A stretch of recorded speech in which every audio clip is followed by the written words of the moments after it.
Bonjour et bienvenue dans mon atelier.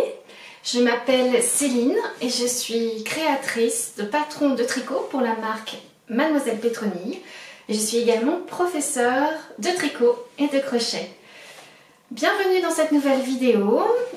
Nous sommes tout début février et je suis heureuse de vous retrouver pour un deuxième volet de ce nouveau format vidéo qui s'appelle Chronique de la maille. Je tiens d'ailleurs à vous remercier pour l'accueil que vous avez fait au premier numéro de cette nouvelle série de vidéos. Je suis contente que ce nouveau format vous plaise et que voilà, vous ayez envie et plaisir à me retrouver toutes les semaines, puisque l'objectif de ce nouveau format vidéo était de réduire la durée de l'épisode, mais de revenir de manière plus fréquente, c'est-à-dire de manière hebdomadaire. Autre chose également, c'est un format que je veux thématique, avec une seule thématique à chaque fois par épisode, par vidéo. Bien entendu, il y aura toujours une petite intro et une conclusion, et dans la conclusion, ça me permettra de vous donner quelques actus de ma marque Mademoiselle Petroni, mais aussi de vous parler de mon coup de cœur de la semaine. Merci de revenir pour celles qui me suivent de manière régulière, et bienvenue à toutes les personnes qui rejoignent cette chaîne. J'espère que cela vous plaira. Pour rappel, donc, il s'agit d'une chaîne dédiée aux arts de la maille, c'est-à-dire au tricot et au crochet, mais aussi aux arts du fil en général. Il m'arrive ici de parler de mes loisirs créatifs autour de la broderie, de la couture, peut-être d'autres choses. Je fais un peu de filage et j'aimerais peut-être un jour aussi me mettre au tissage. Donc voilà un petit peu pour les présentations. Juste petit rappel également, vous pourrez trouver toutes les informations de cette vidéo, donc tout ce dont je parle, dans les notes, dans la barre de description en dessous de la vidéo, et les liens vers les matières ou les patrons qui sont évoqués dans cet épisode. J'espère que vous allez bien, et avant de vous dire quelle est la thématique aujourd'hui, je vais vous expliquer ce que je porte, puisque je porte du tricot aujourd'hui, du tricot fait main. Donc tout d'abord un châle. Il s'agit du modèle Viera, c'est un modèle que j'avais designé pour la box de l'écheveau solidaire de Noël en 2020. Voilà, donc c'est un châle en demi-lune avec un système de rang raccourci dans les rayures qui permettent d'allonger, donc de permettre d'avoir une grande voilà, longueur de châle et une profondeur moindre, ce qui permet de le porter plus comme une écharpe. Et il est caractérisé par toute une bordure en dentelle, vous voyez, tout du long, qui est tricoté de manière perpendiculaire tout à la fin du châle. Mais du coup, l'avantage de tricoter de manière perpendiculaire, c'est qu'il y a beaucoup moins de mailles sur les aiguilles, ça va plus vite. Il est tricoté dans les laines de l'écheveau solidaire, donc je sais plus le nom des bases, mais ça c'est une base avec du Suri Alpaga, mais en épaisseur d'éca, en jaune. Donc il est extrêmement chaud et doudou, c'est pour ça que je le porte beaucoup en hiver. J'aime à la fois sa forme, mais aussi la douceur de ce châle. Et l'autre, c'est une matière magnifique, c'est un light fingering composé de yak et de soie en coloris naturel. Voilà, l'objectif de ce design était de justement assembler ces deux matières très différentes avec des épaisseurs, des calibres aussi très différents l'un de l'autre. Donc voilà pour le châle. Et en dessous, je porte aussi quelque chose de tricoté, mais ce n'est pas moi qui l'ai tricoté. C'est mon amie Anna de l'Anna et Tricot. Il s'agit du gilet rosa de Longue avec Anna Dervoot. Elle l'avait tricoté pour elle dans un fil que je lui avais offert, qui est composé de mouton Gotland, donc qui est une laine suédoise, donc qui est une laine rustique, hein, qui pique un peu, il faut être honnête, c'est pas une laine extra douce. Après moi ça ne me dérange pas parce que je porte un t-shirt à manches longues dessous. Et il est plutôt, vous voyez, bien crop. Et il se trouve qu'elle ne le portait pas parce qu'elle n'avait rien à l'associer dans sa garde-robe. Donc elle me l'a généreusement donné. Donc encore merci Anna si tu passes par là. Tu vois, je le porte bien et surtout il est très chaud, donc je l'apprécie énormément. Donc voilà pour les tricots que je portais. La thématique d'aujourd'hui, ce sera des ouvrages terminés au tricot puisque j'ai tricoté, mais je n'ai pas tricoté pour moi. Il s'agit d'une petite panoplie d'accessoires que je vais offrir à un membre de ma famille. Voilà. Alors de quoi s'agit-il? Il s'agit d'un ensemble bonnet et mitaine, voici, que j'ai tricoté de manière séparée, vous allez comprendre. Pour le bonnet, on va commencer par le bonnet.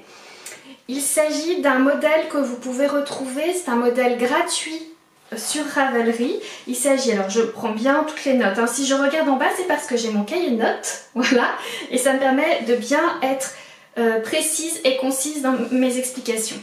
Il s'agit d'un bonnet qui s'appelle Pomme de Pin par la blogueuse, donc quelqu'un qui a un blog sur internet qui s'appelle Titsa Titsa.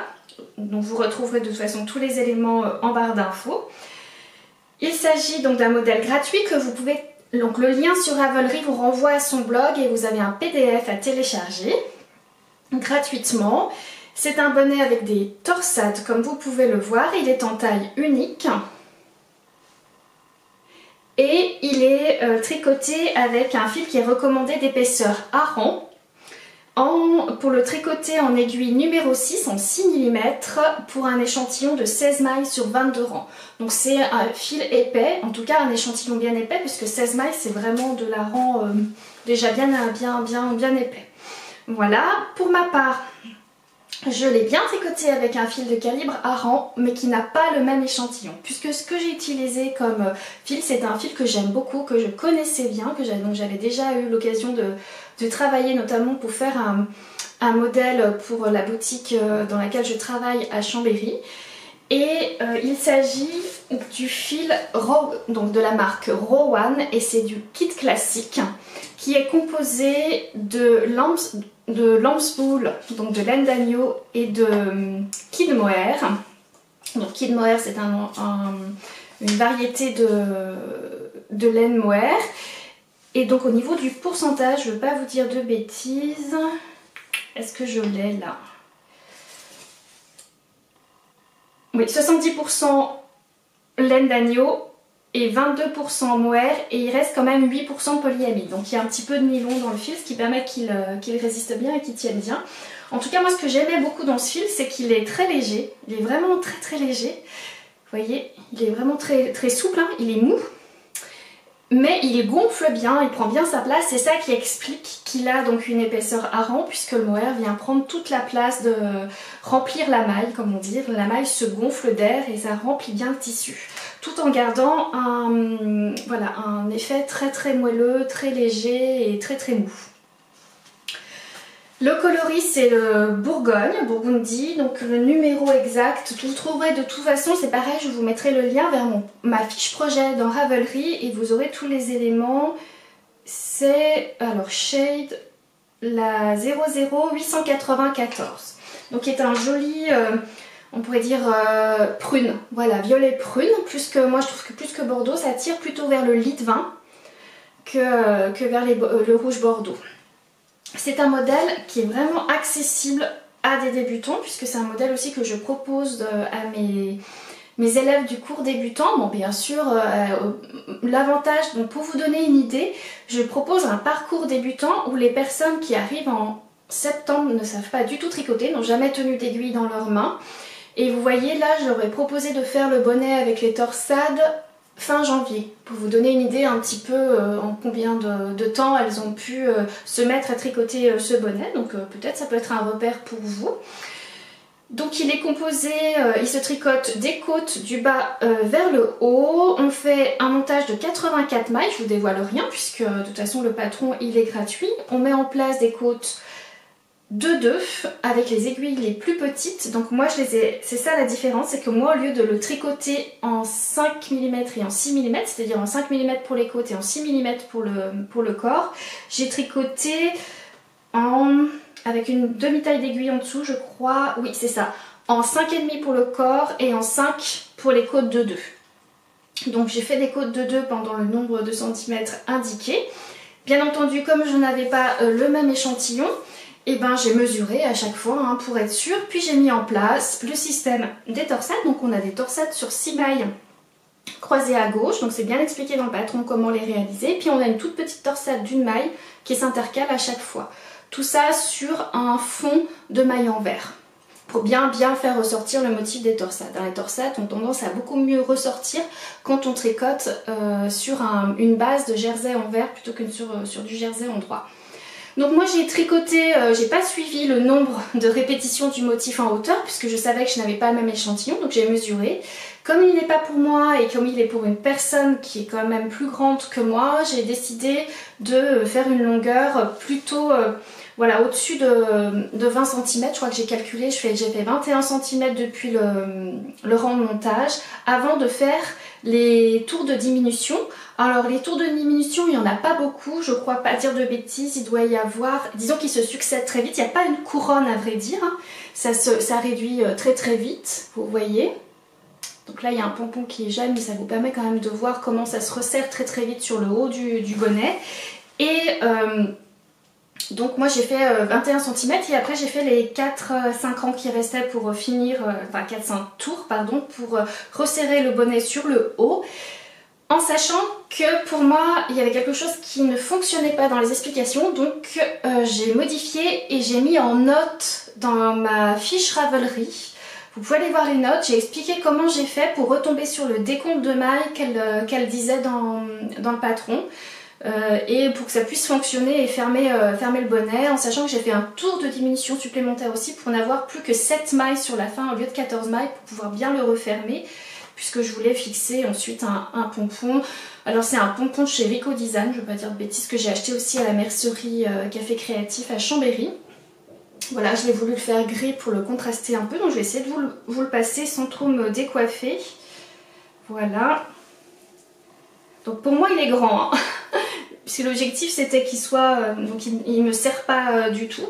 Mais comme la personne à qui je vais l'offrir a au moins autant de cheveux que moi, voire plus, et elle est plus grande, donc je voulais être sûre que voilà, ça fasse un petit effet un peu légèrement tombant sur l'arrière avec le petit pompon. Voilà, j'espère que vous voyez bien le rendu. Donc il va être très chaud, donc je ne sais pas si elle va en profiter je pense pas qu'elle va en profiter cette saison, parce que là même en Savoie on commence à avoir, j'ai l'impression, un printemps précoce. Nos matinées sont très froides, les nuits sont très froides, mais il fait très vite, quand il fait très beau, il fait très vite chaud dans la journée. Après on n'est jamais à l'abri fin février d'un retour d'hiver, donc voilà, j'espère que de toute façon c'est bientôt son anniversaire, donc c'est pour ça que je voulais aussi vous le montrer très rapidement avant de lui offrir. Qu'est-ce que je voulais vous dire d'autre par rapport à ce bonnet? Je crois que c'est à peu près tout. Si au niveau du fil, je n'ai pas consommé une pelote entière. Donc c'est des pelotes de 50 grammes, moi je n'ai consommé que 42 grammes, soit 118 mètres. Donc il m'est resté du fil. Et comme j'avais acheté 2 pelotes en pensant que j'en aurais besoin de 2 en fait, et ben je me suis dit ne pas gâcher ce magnifique fil. C'est un fil que j'aime vraiment beaucoup, que je recommande parce que je trouve qu'il a voilà, il vieillit plutôt bien. Alors bien sûr, hein, on va pas se mentir, vous voyez, ça fait un effet flouté sur les torsades. Il y a un joli halo, hein. Il est très poilu, donc il va pelucher. C'est normal, hein, le mohair, ça fait des peluches, mais il suffit de le raser délicatement et ça lui permet d'avoir en tout cas une allure un peu plus soignée, un peu plus longtemps. Ensuite, je me suis dit, comme il me restait du fil pour de qualité, la pelote supplémentaire, je me suis dit, je vais faire des petites mitaines assorties. Alors ces mitaines, je vais les enfiler également. Ce n'est pas un patron, il n'y a pas de patron, c'est moi qui les ai tricotées à partir d'une recette que j'utilise régulièrement. C'est une recette d'ailleurs que j'ai partagée en tuto vidéo pas à pas sur ma page Patreon il y a 1 an maintenant. Donc si jamais ça vous intéresse de savoir voilà, comment réaliser cette recette de mitaine, vous pouvez nous rejoindre sur Patreon. En archive, vous retrouverez le tuto vidéo pour réaliser. Donc c'est une base, moi je donne la base de ces mitaines et après vous pouvez l'idée c'est de les personnaliser. C'est ce que j'ai fait moi là. Donc par rapport à la recette que je fais d'habitude, je vais reprendre mes notes. J'ai fait, voilà comment j'ai procédé. J'ai fait une grande bande C'est pareil, elles sont trop grandes hein, parce que là, je les ai fait vraiment trop grandes pour moi, mais ça vous donne une idée un petit peu du rendu. J'ai fait une large bande de côte de 2, donc j'ai fait en sorte de monter un nombre de mailles multiple de 4. Donc là j'ai monté 36 mailles, pour vous donner une idée par rapport à l'échantillon. Puis je mets en place sur du jersey endroit, là cette fois-ci. Vous voyez que la torsade ressort moins sur le jersey endroit. J'ai mis en place à peu près sur le dessus de la main une torsade de 6 mailles. Alors pour la main gauche, bah, elle croise à gauche, puis pour la main droite, elle croise à droite pour avoir la symétrie en fait hein, au niveau des deux mains. Et ensuite, c'est un modèle avec un gousset au niveau du pouce. Donc j'aime beaucoup cette construction-là, ce qui permet de bien emboîter. Je ne sais pas si vous allez bien voir les augmentations. Donc on isole un certain nombre de mailles ici au début pour le pouce, pardon. Je suis hors champ, vous n'allez rien voir. Et on fait des augmentations de chaque côté du pouce pour former un gousset, ce qui permet d'avoir vraiment, vous voyez, une souplesse au niveau du pouce. J'ai pas allongé du tout le pouce, c'est-à-dire que le pouce n'est pas tricoté. Voilà, j'ai rabattu directement. Donc rien n'empêche après de reprendre les mailles et tricoter un pouce si vous le souhaitez. J'ai fait en sorte d'avoir un certain nombre, une hauteur au niveau de la main. Et j'ai terminé avec des côtes de 2 également, un petit bord-côte en côte de 2 en haut de la main. J'ai tricoté pareil, alors je les ai pas tricotés dans le même échantillon que le bonnet, je les ai tricotés plus fins encore, donc en 4,5 pour les côtes de 2 et en 5 pour le corps, enfin pour les mains. Voilà, donc j'ai tout noté, pareil, si jamais vous êtes à l'aise déjà, ne serait-ce qu'avec des mitaines, alors attention, j'ai pas donné le patron. C'est pas un patron que je donne dans mes notes sur ma fiche projet Ravelry. J'ai rapidement expliqué comment j'avais fait en fait pour réaliser chacune des mitaines qui sont indépendantes puisque on ne place pas le pouce de la même manière à gauche et à droite pour pouvoir avoir le motif sur le dos de la main. Donc j'ai mis tout ça en note, vous allez pouvoir retrouver facilement comment les réaliser si vous avez envie de vous y mettre. J'ai pas consommé énormément de fil non plus puisqu'il il me reste encore 40 grammes de ma deuxième pelote, donc ce qui va pouvoir peut-être me permettre de faire un autre bonnet si j'ai envie. J'ai utilisé là 32 grammes pour les deux mitaines, soit 90 mètres. Donc ça vous donne une idée de comment, enfin on peut vraiment les tricoter avec un restant de fil sans problème, un restant de pelote. Voilà, ça peut être une petite idée pour des cadeaux, mais elles sont tellement douces et j'avoue que cette couleur me plaît beaucoup. Il y a d'autres couleurs hein, chez Rowan qui sont très jolies, donc il y a notamment un joli moutarde, il y a un très joli vert aussi, c'est des couleurs à plutôt, on va dire, c'est des couleurs sombres et intenses, voilà, dans cette qualité-là. Mais je trouve que ça donne un effet que moi j'aime beaucoup puisque comme vous savez j'aime beaucoup la période des années 20 et c'est des couleurs qui reviennent beaucoup.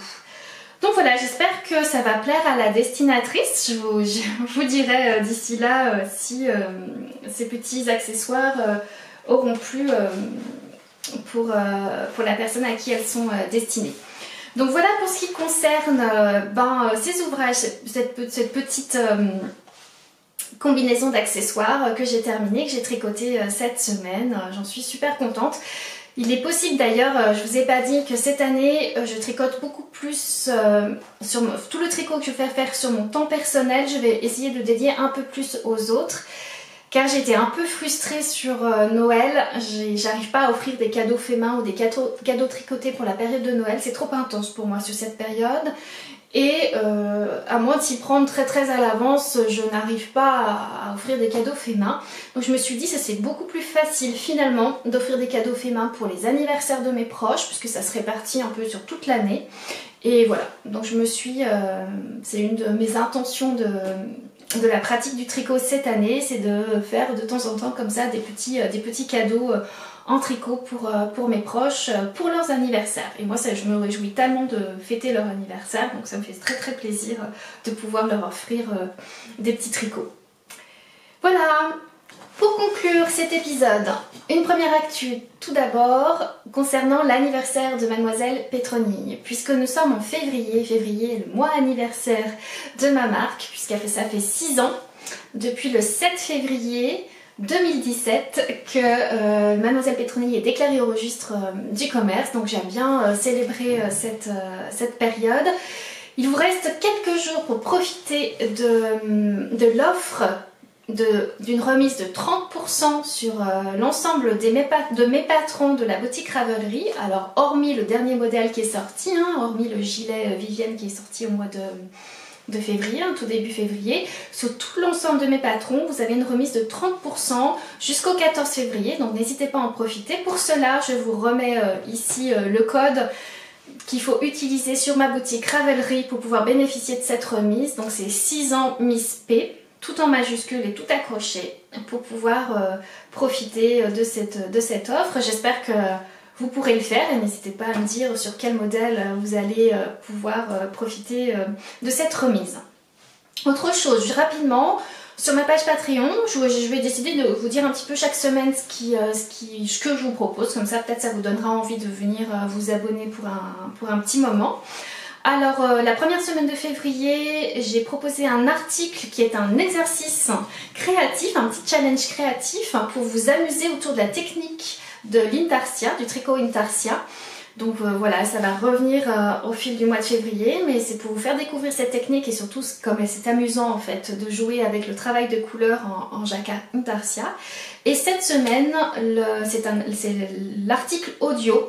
Donc je fais un petit podcast audio tous les mois sur Patreon et c'est la semaine de l'article audio qui s'appelle Confidence, où je me livre un petit peu plus à travers 20 minutes d'audio sur mon ressenti, la manière de vivre mon actualité professionnelle. Voilà pour ce qui concerne l'actu de Mademoiselle Petroni. Et sinon, j'aime bien terminer, vous le savez, par le coup de cœur de la semaine. Et cette fois-ci, il s'agit d'un patron de tricot. Il s'appelle le November Hawk numéro 2 de Jennifer Bro. Et alors, c'est un coup de cœur pour un patron que je ne vais pas tricoter, mais par contre qui m'inspire beaucoup et je vais vous expliquer pourquoi. Donc c'est un patron, juste pour info, c'est quand même un patron en anglais qui coûte 9,60 $. Et ce qui m'intéresse, c'est le travail de jacquard et comment il est en fait utilisé dans ce design-là. Donc c'est un pull à manches tombantes qui se tricote du bas vers le haut avec un motif complet. C'est-à-dire c'est un tissu qui reprend un motif complet de jacquard sur le corps du gilet. Les manches, elles sont unies et ça fait un décor de branchages divers en fait, comme si c'était des arbres dénudés qui n'ont pas de feuilles en hiver. Ça fait cette silhouette des arbres tout le long. Donc il se tricote, par contre je pense que c'est pas évident parce qu'il pour le corps il est tricoté en circulaire, donc là c'est du jacquard en rond, c'est facile, mais après comme on sépare le devant, enfin les demi-devants et le dos pour tricoter l'empiècement haut du pull, il faut faire du jacquard en aller-retour. Peut-être on peut le réaliser, on aurait pu le réaliser en stickant les manches, mais en tout cas c'est pas ce qu'elle propose dans ce modèle. Peu importe. Là moi ce que j'ai trouvé intéressant, c'est qu'en fait elle va faire un travail où elle va proposer de rebroder autour du motif de jacquard après l'avoir tricoté. Je vous mettrai de toute façon une photo pour que vous vous rendiez compte de ce travail là. Et alors moi ce que j'ai aimé en fait, pourquoi pas, ça m'a donné envie d'envisager, alors pas tout de suite mais en tout cas voilà, je trouve ça intéressant d'expérimenter, de travailler un motif jacquard qui va prendre toute la place en fait, vraiment travailler un vêtement avec un motif jacquard qui va s'inscrire sur tout un vêtement, donc toute une partie, une majorité du vêtement. De le travailler avec un jacquard peu prononcé, c'est-à-dire avec, pour une fois, un contraste assez léger, pourquoi pas par exemple 2 tonalités de gris, et de venir relever certains éléments du dessin du jacquard en brodant autour comme elle l'a fait, ou en brodant des motifs supplémentaires autour de ce motif là, mais avec une couleur vive ou une couleur plus intense. Et je trouve que ça donne, voilà, tout de suite une approche très picturale du tricot, et moi ça c'est quelque chose que j'adore expérimenter. Et d'ailleurs c'est quelque chose que je travaille dans mon projet artistique, voilà, en parallèle de mes designs de tricot. Donc vraiment, je vous invite à aller voir ce design parce que justement, je le trouve intéressant dans la manière dont il traite le motif. Et bien je suis arrivée au bout de cette vidéo, j'espère que je suis encore dans les temps cette fois-ci. Je vous remercie énormément d'être venu au bout de cet épisode-là. J'espère que cela vous a plu. N'hésitez pas à laisser des commentaires sous la vidéo. Bien entendu, un petit pouce en l'air, ça m'aidera à remonter au niveau des algorithmes de YouTube, qui d'ailleurs ne m'aiment pas trop en ce moment, j'ai remarqué. Donc partagez également la vidéo si vous aimez sur les réseaux sociaux. Voilà, n'hésitez pas à dire que vous aimez regarder mes vidéos. Peut-être ça donnera envie à d'autres de venir le faire également. Et moi, je vous dis à la semaine prochaine et j'espère cette fois-ci pouvoir vous parler de jacquard. Je vous embrasse, prenez soin de vous et tricotez bien.